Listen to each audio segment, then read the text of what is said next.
ثقة ستيرلينج. الرحيل طبعا ابحث عن المشاركه باستمرار وكلاعب اساسي. انما احساسي انا كرياض محرز اللي واصل لي ان هو مبسوط بهذا الوضع، فخلاص ما تجيش تشتكي واجي ارجع تاني لجريليش. بس قليل كابتن لاعب كبير صاحب امكانيات يقبل بان يكون بديل، خاصه محرز فاز بريمير ليج اكثر مره، فاز مع ليستر، أيوة. فاز مع السيتي. انا متفق امكانيات معاك. مهارات.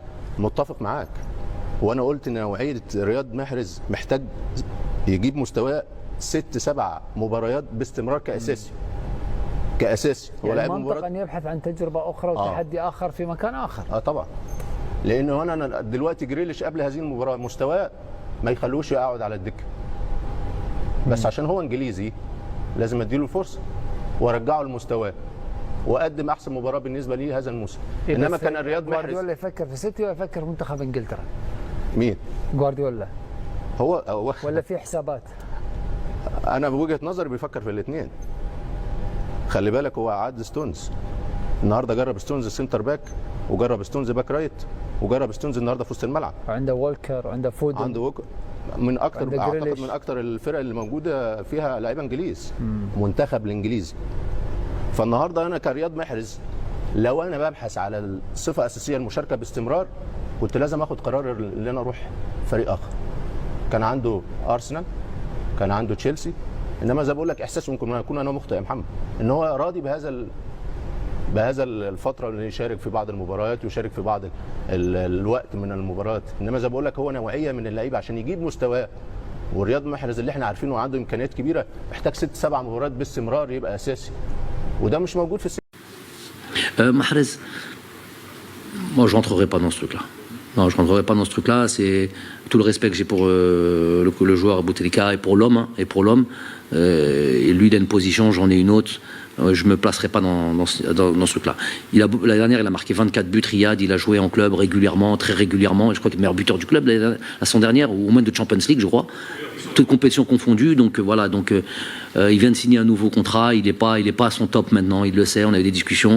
Il traverse une phase difficile qui s'explique pas. Il y a des choses rationnelles, d'autres pas.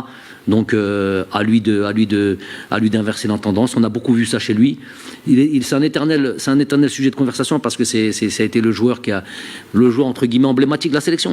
Nous, on l'a jamais traité comme ça en sélection. À l'intérieur du groupe, il sait la position qu'il a.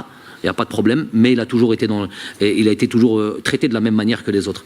Mais c'est un joueur qui peut donner beaucoup. C'est un joueur qui n'a pas été à la hauteur des attentes sur tous nos sorties, les dernières sorties en sélection nationale. Il le sait parfaitement. Il avait vraiment envie d'être à ce stage-là. Pour lui, c'est une bouffée d'oxygène l'équipe nationale. Tant mieux que ça soit ça. Tant mieux que personne. Je voudrais jamais qu'un joueur vienne à reculer en sélection. Si t'es pas pleinement satisfait et t'as pas cette envie de rejoindre cette sélection, ben tiens, on revient sur les critères. C'était là. C'était ce. Donc, Harry, vous êtes avec nous. Donc on revient sur ta question et les critères. Donc ça, c'est un des critères de venir avec beaucoup d'envie, l'envie de venir porter ce maillot de la sélection. On va jouer au rang. Ça fait très longtemps qu'on n'a pas été là-bas. Qui ne voudrait pas venir comme ça? Je sais pas. Des fois, j'explique quelque chose, notamment les joueurs, ceux qui ne connaissent pas. J'essaye de leur transmettre ce truc-là, parce que je dis attention à ce que vous manquez. Attention, le temps passe. Attention à ce que vous manquez. Et des fois ils le ressentent, des fois peut-être qu'ils sont pas réceptifs à ça. Lui, je sais en tous les cas que Riyad a envie de revenir en sélection et de briller et tout ça. Il traverse un moment difficile. Je pense pas que la meilleure des choses ce soit pour un joueur comme lui de lui mettre